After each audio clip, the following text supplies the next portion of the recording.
Okay, LinkedIn, we are back with Adam Korn, my buddy from Silicon Valley. You and I, Adam, hooked up a long time ago. It's great to talk to you. We've talked before on the show, if you can call Yeah, it a show, what I do. Our conversations always get nerdy and always get deep. Again, really appreciate talking with you about a variety of subjects, everything from corporate security to international relations and so on. But I don't know that the audience really kind of knows your history. So you were kind enough to send me a bio, and I do want to read it because it's first of all, it's really well written. You got to write mine. But I think there's some really good points here that will help us in the discussion that we're going to have about corporate security and learning and development, which is not a topic a lot of people talk about. So let's jump into it. And so I'll say that for the past 25 years, Adam Korn has been designing, developing, and implementing innovative safety and security programs for the government, for tech companies, and across the globe. After completing his bachelor's degree in criminal justice and a master's degree in international security at American University in Washington, D.C., Adam was awarded the David L. Boren, hopefully I said that right, sure did. National Security Fellowship for the Department of Defense, which is really cool.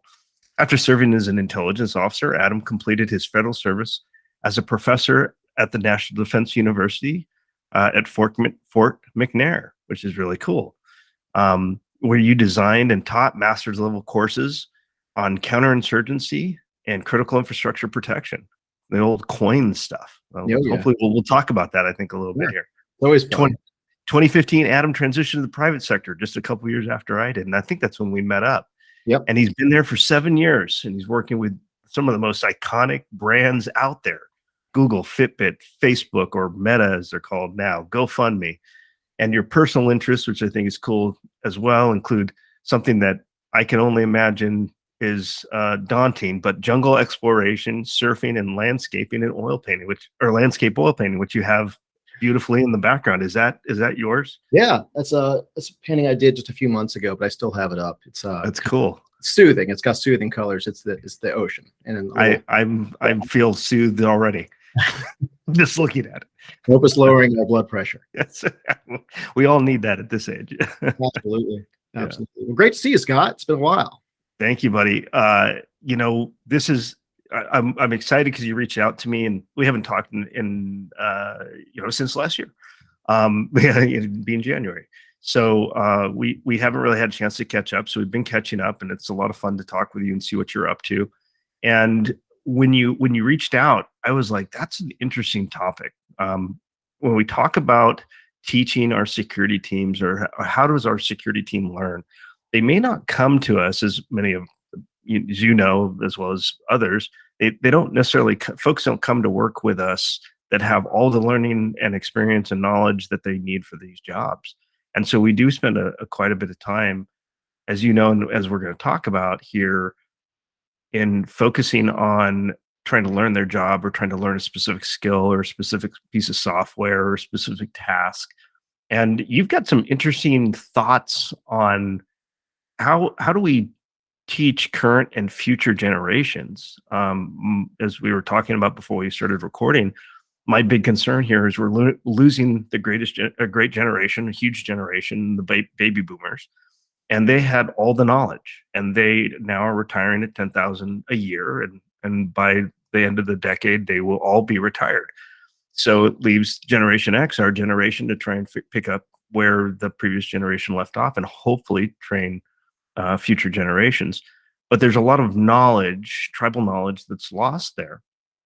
And what used to happen is, hey, you give the new Zoomer to the Boomer, and they go off and they mentor. And we're not going to have that anymore. So, what's your thoughts on this?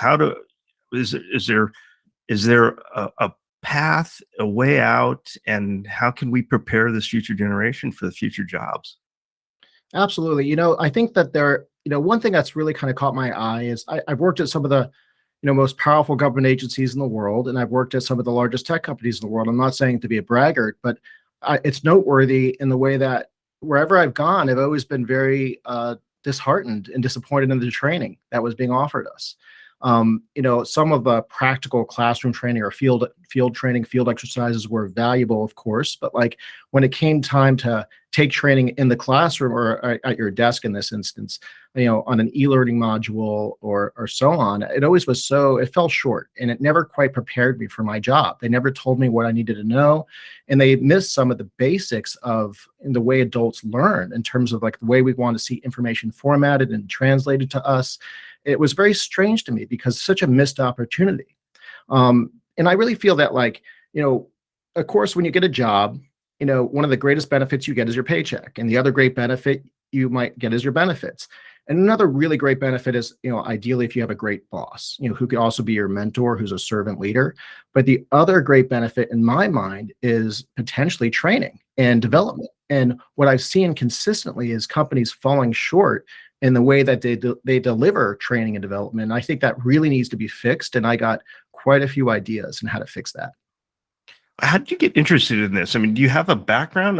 We talked about National Defense University and teaching master's level courses there and designing master level courses there. Were you interested in teaching as you were growing up, or did you went to school and got a criminal justice degree? So that's I have to ask. What's interesting? It kind of fell into it in the way that when I was getting my degree in criminal justice, I was doing ride-alongs with the Montgomery County Police Department in Maryland. Right in the town I grew up in, essentially. And I was processing to be a police officer, but then I was just about to graduate and I applied for something called the JET program, which is to teach English with the Japanese government in Japan. And at that point in my life, I've never left the United States before in my entire life. And, and I was going, my processing to be a police officer was almost complete, but then I got this job offer to teach in Japan. And I figured, hey, why not? I'll just, this is the way. And when I come back from a year of teaching in Japan, then I'll become a cop or something like that, or go to law school or God knows what. And then, I didn't expect to enjoy it so much. So when I got there and I was building curriculums and teaching in classrooms, and I got to be super animated, and I'm kind of gregarious in that way. And I love telling jokes. I like being a showman. I love, public speaking, and I just love relating to people. And I guess what fascinated me was how you could structure curriculum and how you can keep people engaged and interested, because it's not what people are taught, it's what they retain. And, I think that's the magic sauce in making a really effective training, is knowing what to retain and how to have them retain it. There's all kinds of tricks, especially with today's technology, that you can put in training that help people remember the information that you want them to remember and apply to their jobs. Any secrets you can share? Yeah, absolutely. So, one of the things I do, I create training videos now, and I built training videos for Meta, Facebook. And also when I worked at Google, I built tons of training videos for them as well. And even for the US military. And, I would put it's a Pavlovian response. Like when I would build a video of some kind, like a training video, when it was absolutely critical for them to know a certain part, I would have the software put it in a certain tone or noise. So like a ding. So there's lots of information that's all important, but it was something I wanted them to remember. They would hear a certain ding, and then it would say the information that they needed to know. And I wouldn't tell them up front, wait for the ding. They would just, my students, over the course of watching my videos over a period of time, they would know that that's what that meant. And so it's interesting. I'd watch them watching the videos at certain times, and I'd see them waiting for the ding. And then you would see the pencils start moving and notes being taken after they heard a ding. And you could do that with technology, and you just make it kind of fun. Or you put in a joke. Anytime there's a joke that makes you smirk or laugh, or anytime, it's not serious, that means it's important. And because when, the human brain likes to, when it's entertained or likes to laugh, its memory retention is better. And that's the point of it, of putting in humor in your training, not just because you're a funny or a fun guy, you're trying to, pander or be liked. You're making training fun and funny because it is a very effective learning and training strategy that, for some reason, most instructional designers out there, it's lost on them. They don't know. So, but I one thing to fully answer your first question about, but I took training with me every job I've ever had. I've always loved training, and most people don't enjoy training, but I love it. So anytime, there was something, a knowledge gap, usually during a staff meeting, the supervisor who's running it would say someone's falling short, or we're all falling short in doing this. I would go to them and I would say, hey, look, I think where we're kind of falling short is that people don't know how to do it, or we're not doing it in a standardized way. Would you let me create a training on that? And they said, absolutely. If we have nothing to lose. So why don't you create a training on that? So I always volunteered for that. I did that so much that, I did it when I worked for the National Nuclear Security Administration at one point, and they let me, as they knew I had a flair for teaching. So that's when they assigned me to teach at National Defense University, where I taught for almost 2 years. And that was like just a fantastic part of my federal career. Out of all the things I did in the federal government, I did cool work with intelligence and also with another agency doing, securing radiological nuclear material and that sort of thing. But my favorite job in the federal government was when I was teaching at National Defense University, designing curriculums and teaching really cool subjects like COIN, counterinsurgency, all the things that you're quite familiar with, as well as like I taught a great deal of red teaming too, which was really kind of a very fun, James Bondy oriented thing, teaching people how to break into facilities and social engineer their way into buildings and facilities to steal things or sabotage things. Unless you're on the other side of that. I agree. It is fun when you're the red team, the pen testers. That's very true. Yeah. So the interesting thing for me, and when I study, kind of where are we going with the future, and that's the whole theme here with this podcast, and protective future, what's on the horizon, what's coming, where are we going? And so my sense of urgency around a lot of these things that you're talking about with training has been around we need to apply automation wherever possible. We are not going to have the workforce that we have today or yesterday tomorrow. So we need to utilize automation, artificial intelligence, machine learning, robotics, anything that we thought we could use 2 or 3 people to do, it's probably going to be one person in the future. So how can we make that job easier, faster, better? Is that your same, or do you have what's your sense of urgency around kind of transforming learning and development? And I get the sense that you're not just focusing on security folks. This is maybe for a broader corporate audience that you're interested in. Absolutely. I really am. I think training is needed in all areas of business, but, in security is extraordinarily helpful, especially, with the factors that we're dealing with as security professionals and the importance of it. And, we really can't get it wrong even once. And also, let's face it, like security policies and SOPs are changing, hourly, not, they aren't changing quarterly. And when a policy and an SOP changes for a security workforce, we need to develop training immediately to address that. So, your security officers, your GSOC operators, your executive protection professionals, armed and unarmed, your K9 units in some cases, like when we worked at Meta, that sort of thing. Everyone needs to be trained, immediately. And very, very few learning and development teams can or know how to make training pivot on a dime.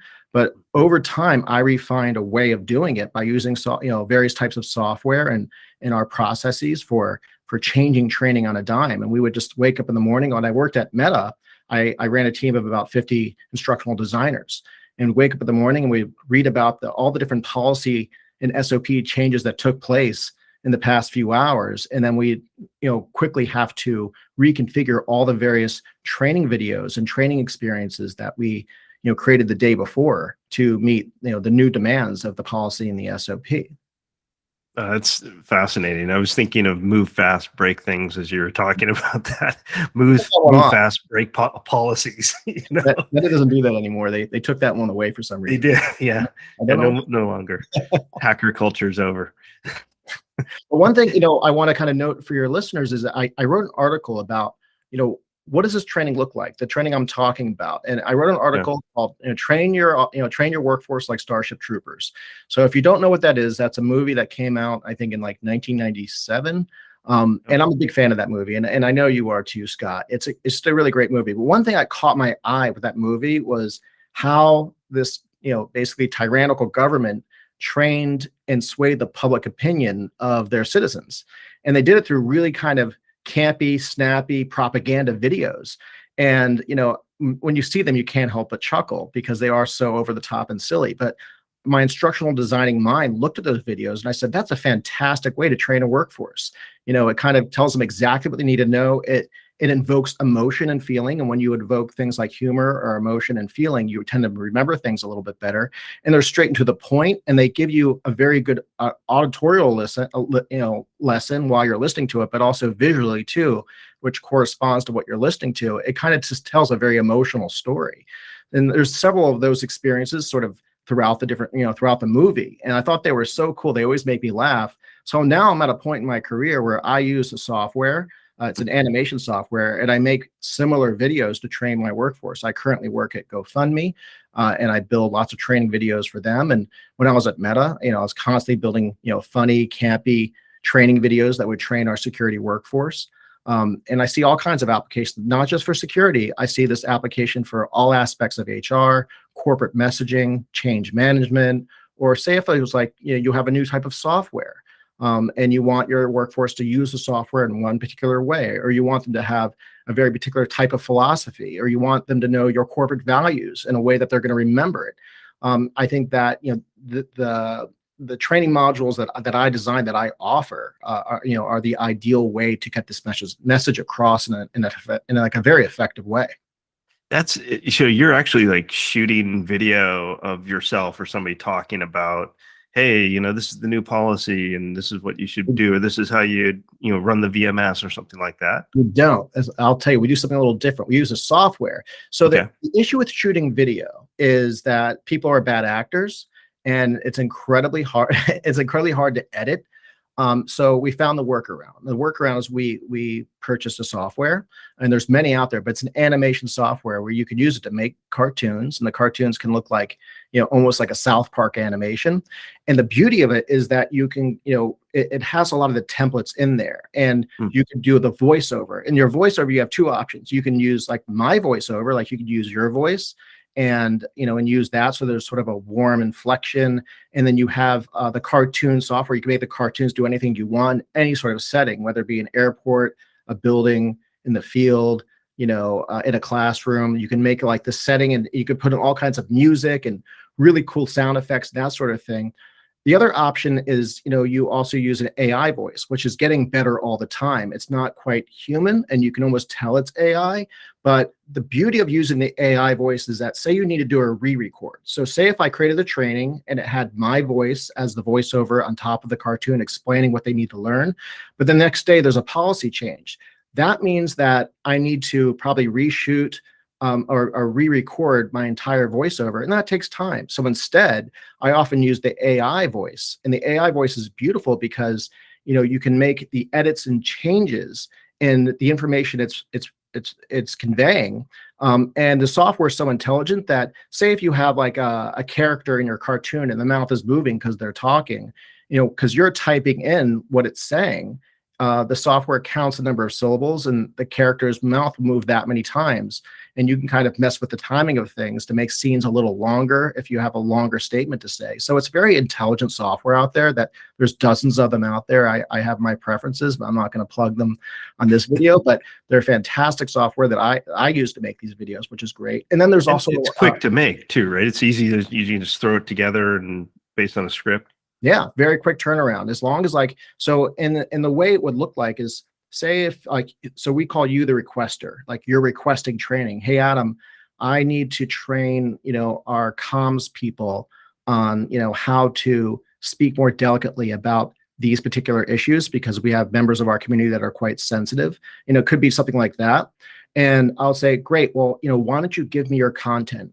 Give me the speaking points and give me the overall. So I'd have an interview with them, and I'd say, and also send me any policies or SOPs you might have about this, like inclusive language, that sort of thing.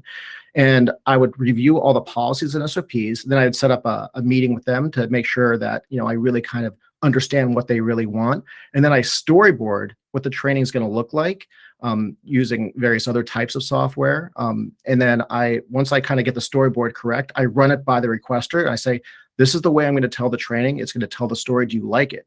And if they say yes, or, if they say no, we make the changes. If they say yes, then I put it into my cartoon software, my animation software, and then I make the entire experience. And then I just send them the cartoon. And I say, do you like the cartoon and the way it looks? And we make changes if they don't. And if they like it, then it's good to go. And then, then we can launch training on the intended target, the workforce. And then, if someone complains about something or they felt like it missed an area, no big deal. We just re-edit it the next day, and then we relaunch it. We say, this is the part of the training that we changed. And also, one other beautiful thing about the software is that foreign language is not an issue because, while I will record it in English, there is a ticker in the bottom and you can make it so that that scrolls across your training. That can be in almost any language you want, or the most common languages you most likely would need in today's workforce. So I don't have to learn, I don't have to learn, I'd love to, but I don't have to learn Spanish overnight in order to make a training for, say, training our offices in Brazil. That sort of thing. So it's just it's a really versatile software. And I think that it's getting better all the time. So I really would love if your readers, if they have a chance to check out my LinkedIn, they can read the article I wrote on training your workforce like Starship Troopers. It's nerdy, it's fun.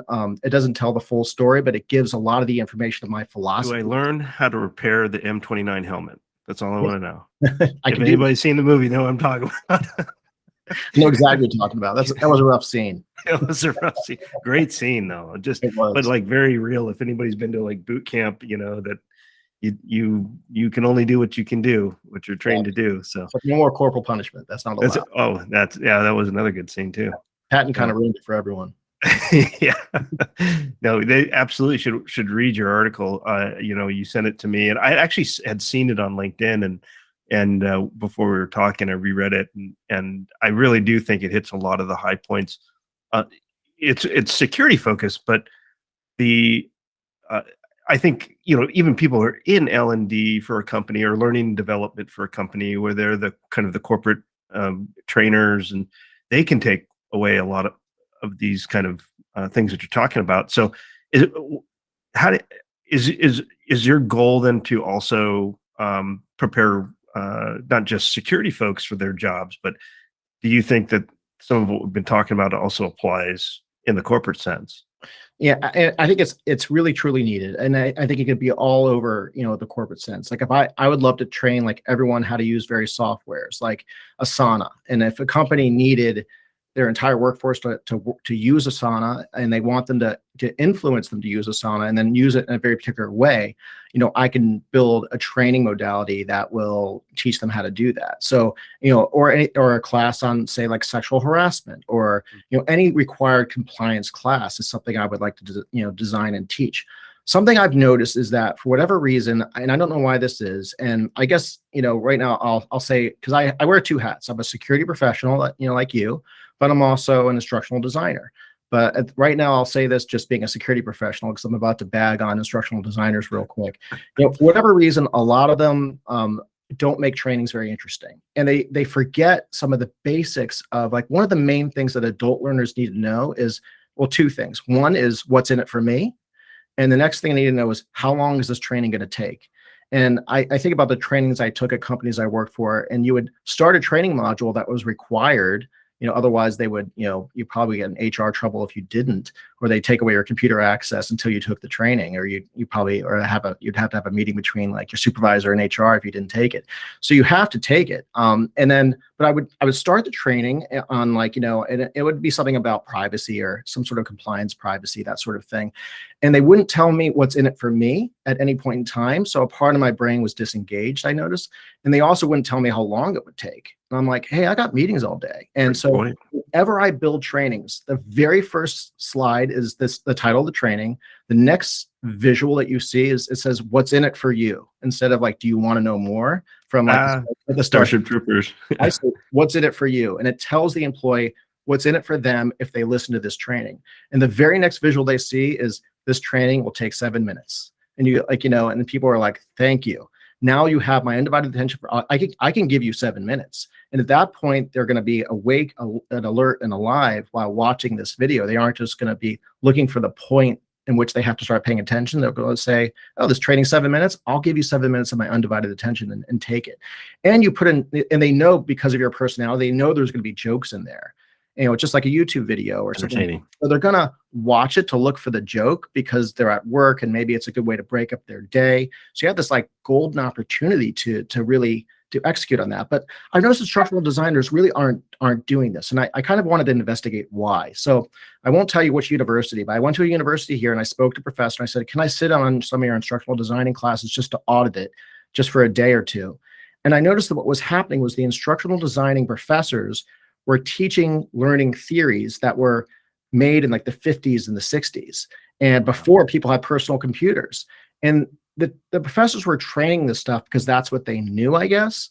And then the students just want to get an A in the class so they can graduate or God knows what. And, so they would just, learn this like studiously. And then they would eventually, before they know it, they graduate and then they enter the workforce and they end up just creating like super boring training modules that are based off theories that were designed before people had personal computers and they weren't used to, having video meetings and they weren't watching YouTube every day and they weren't watching TikTok every day.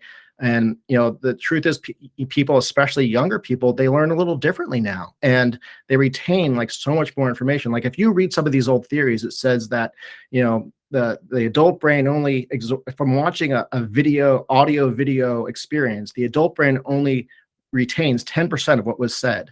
But you look at the study that's based on, and the study was done in the 50s. You're like, well, maybe back then when it was like a black and white TV, like, I don't know, maybe. But now it's a whole different ballgame. And now the retention of watching a video is through the roof, especially if it's done in an entertaining, engaging way that really kind of reflects to the way people learn today versus the way they learned many, many years ago. Well, let's talk about length of these courses. Do you feel like shorter is better? I mean, I don't know if this is too much TikTok in the world or too many shorts. It seems like, previously it was 10, 15, 20 minutes of video and you'd have to sit there and you'd have to watch it because the quiz would be based on what you're seeing. Do you think shorter is better? We get shorter and then you can do kind of a Q&A after the short video. I don't have like data to back it up, but I know the answer. And the answer is that, and people fight me on it a little bit because I think they're not used to it, but I found that the retention was better. Like when I was at Meta and we were training officers, the retention of what you need to train them on is better if it's a series of many short videos. So I don't like my training videos to ever exceed 3 minutes. And say if I was teaching a complex subject matter, like how do you deal with law enforcement? As say you're trying to train like security officers, and you want to train them how to deal with law enforcement and emergency services personnel. And you can't just do that in 1 3-minute video. I would make maybe 10 3-minute videos, and they're all separated, but they all focus on different aspects of dealing with law enforcement and dealing, and cooperating with them, or dealing with like, EMS personnel and in various types of scenarios and situations. So with my philosophy, I like to make my videos never exceed 3 minutes, and I like to make multiple videos. I do get pushback sometimes when I do that, especially from like, IT security people. They say, well, that's just, that looks daunting. It's too many videos to watch. And I said, well, that's, a philosophy, but I've noticed that, the learners actually like it a great deal. And they like that freedom to take a break in between each video and sort of absorb what they learned. And what we do is when I create these videos, I put them on a learning management system so they're very well organized, and we explain the philosophy of why we train it this way. And because it's on a learning management system, we attach it to an e-learning module, which still allows them some autonomy with what they click on and what they linger on and what they can look at. And then we can get a great deal of data looking at the back end of a learning management system. We can see how long people are watching these videos. Did they rewatch some of them because they like them, or did they rewatch them because it was confusing? We can kind of see that based off how long they looked at it. We can see at any point in time how much of your workforce has taken the training. So who do you got to send emails to remind them to take it, or try to understand why this isn't appealing to some folks. And then if you have enough data over a period of time, you can see how much they've applied it to their jobs. And you could look at various data, like, data's not always clean, but say like you have a lot of laptop theft on a particular building or campus or area of your building, and you realize that the officers really don't really have their head on a swivel. They don't know what to look out for. And so you train them on how to combat things like, office workplace theft and laptop theft. And then you wait a few months, and then you see if like the numbers of reported laptop theft and office theft has gone down. And that lets you know, hey, that training was actually most likely quite effective, that the officers didn't become new people. You just train them appropriately. Or if like, there's no change whatsoever, that's good data too, because you realize your training was ineffective and you got to make some changes. Or if things, went up, it means that training's not enough and you got to, figure something else out. So there's all kinds of ways of looking at data and looking at return on investment of training that I think that a lot of L&D, it's interesting. A lot of L&D or learning and development teams say they can't do they can't do ROI. They can't do return on investment. That's not true. They're just not thinking creatively. They're only thinking with one part of the brain, which is probably the creative part of the brain, and they're not thinking with the other part of the brain, more focused on data and how do you run your analytics to figure out, is my training effective, yes or no?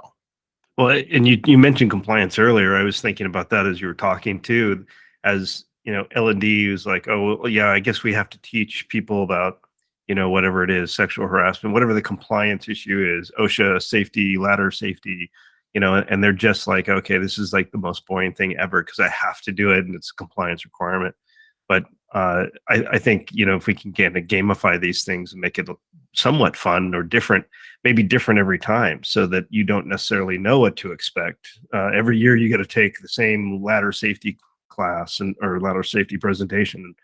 Maybe you can make it different with using your AI. I think that's kind of a cool concept. That's the fun thing, is you can also put in a lot of like current pop culture references, like making training. So one of the things that I really aim to do, like especially when I was at Meta, was I could make a training within 12 hours. I'd have a brand new training if that was requested. And most L&D, learning and development teams, can't do that. But because I was using software and I was well resourced, I figured out a way just to create trainings very quickly and deliver them. And by doing that, you're also to get you can also really bake in a lot of like pop culture references that make people smirk and smile, and it makes them want to watch it. Because remember, like when they would make us watch videos on, we were in high school, and like literally we were in high school in the 90s, and the videos they made us watch in the VCR were from the 70s. Yeah. Yeah. It's just like, I remember just how laughable they were. And so I never want to put anyone through that again. I want all the video and all the content I create, talking about like the latest, making references to the latest movies that are in theaters now, and the funny things happening with like rock star icons now. And I think that's also like something you can put in these great trainings. And that's why I'm building a company that's delivering these sort of things, these training modules. And I think that it's something that will be very popular in the future, because it's just there's an open this market of training needs to be disrupted. There really needs to be people who are a little more forward thinking in the way that training is delivered. And I really feel that I'm kind of assembling a team that really thinks the same way I do, and we're building out these trainings quite a bit. And so I'm really looking forward to what the future has in store.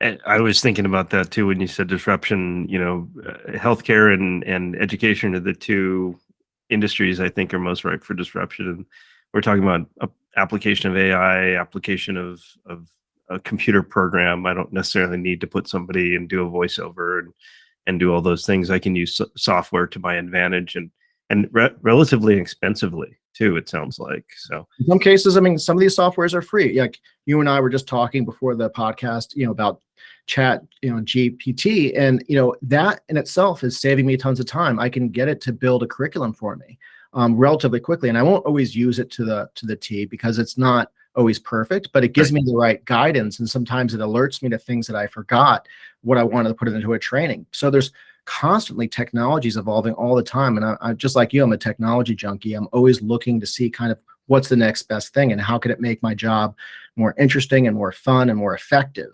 So and there's endless amounts of technology out there, and being in positions that you and I are in, I'm sure vendors approach us all the time who want to show us what they got.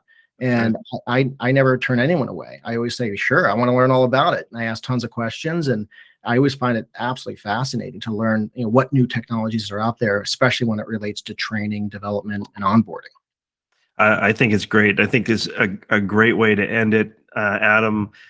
The concept of developing our security folks is not necessarily new, but how we do it is. And so, like when you were saying you were at Meta, there was a whole team dedicated to training the security people and making sure that they were meeting the compliance requirements and the customer expectation requirements. And so I think, that's what's really fun about what you're talking about. And I think it's a perfect place to put it out there. You've got a couple great articles on LinkedIn already published. I'll tell people, we'll connect those in the comments below. Tell people to follow you. Are you offering yourself out as hey, can they can reach out to you if they have questions about doing Absolutely. these kinds of things? Okay. Yeah, if anyone has any questions about how to train your workforce and you want to learn from just my experience, because just working at these companies is pretty, it's a meat grinder. It's pretty cutthroat. I got to learn a lot of lessons working at Google, working at Meta, and also like doing work for the U.S. military and intelligence as well, like building these curriculums. I learned a lot of lessons along the way. So if anyone ever has any questions about any of wants to learn from my experience or just wants to talk about anything security or training related, please reach out to me. I'm more than happy to chat. Awesome. All right. We'll end it there, and appreciate seeing you. You have a great 2023, buddy. I know we'll be talking again soon. Hope to see you at GSX this year. I'll be there. And we will continue the conversation in the comments below. What I'll tell the audience at home is, share this with your partners, help each other learn. This is a great opportunity that Adam is talking about, that we can transform the way our security folks and even our employees are experiencing training or need to experience training. This is what we need to do. We need to automate. We need to use artificial intelligence, machine learning, robotics, all those things that if we can automate something, make it easier for folks, we've got to do that. So keep following for more content, and appreciate. Thanks. Take care. Really appreciate it. Great to see you again. You too, buddy. Take care.